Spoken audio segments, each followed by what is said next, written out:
So my name is Kyle again. Just expanding on what my partner said, there are many disadvantages to canceling the proposed high-speed rail program, mainly in the form of,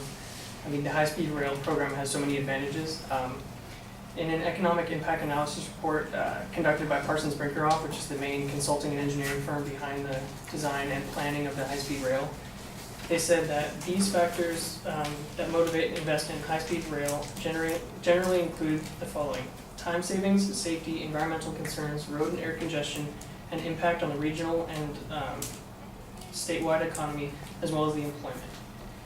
So focusing on safety at first, looking at the high-speed rail programs that I mentioned before in Japan and Europe, there's, according to Stuart Cohen, who wrote an article about the high-speed rail program for Transform California,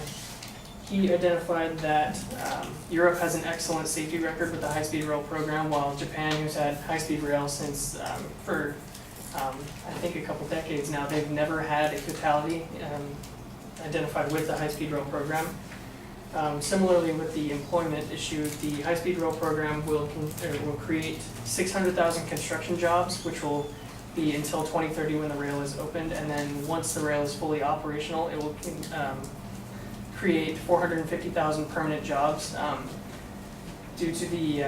unemployment rate in California and the population rate, this is enough to reduce the unemployment in California by an entire percentage point, which is definitely beneficial to the state. Also included in the economic impact analysis report for Parsons Brinckerhoff, they said that the $6 billion in infrastructure in the Central Valley will kind of boost the economy of that area back up to the state, because that is the poorest area of the state. As Mariana mentioned, the population in 2050 will reach around 50 million people, and the transportation systems we have cannot accommodate for that. In an article produced by the High Speed Rail Association or Authority, they said to keep up with population and usage trends, California would need to invest over $150 billion to include 4,300 new lane miles of highways, so new lanes on existing highways, 115 additional gates at California airports, and 4 new airport runways. So all of this would cost $150 billion and doesn't generate any revenue, it's just used by the public. Also, in the report published by the High Speed Rail Authority titled "The Cost of Providing the Equivalent Capacity to High-Speed Rail Throughout Other Modes,"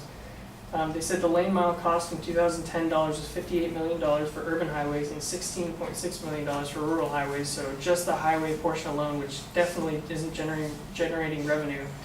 would cost $85 billion, which is more than the cost of the rail.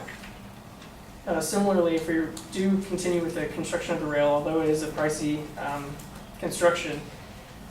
in a benefit cost analysis conducted by Cambridge Systematics for the High Speed Rail Authority, they said through the year 2050, California will accrue over $150 billion in directly measured benefits from a high-speed rail system. This obviously is beneficial to the economy, and talking about the California debt that we can pay off with that $150 billion. Lastly, in the economic impact analysis report from Parsons Brinckerhoff,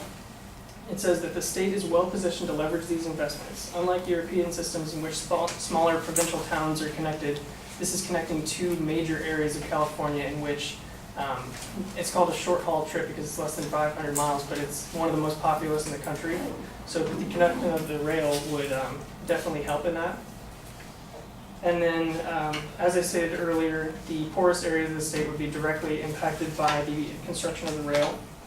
in the form of higher property values, increased development and employment densities, different and higher development and higher local property tax revenues. And this is from the Parsons Brinckerhoff Economic Impact Analysis report. So it is our opinion that the high-speed rail program is definitely beneficial to the state of California.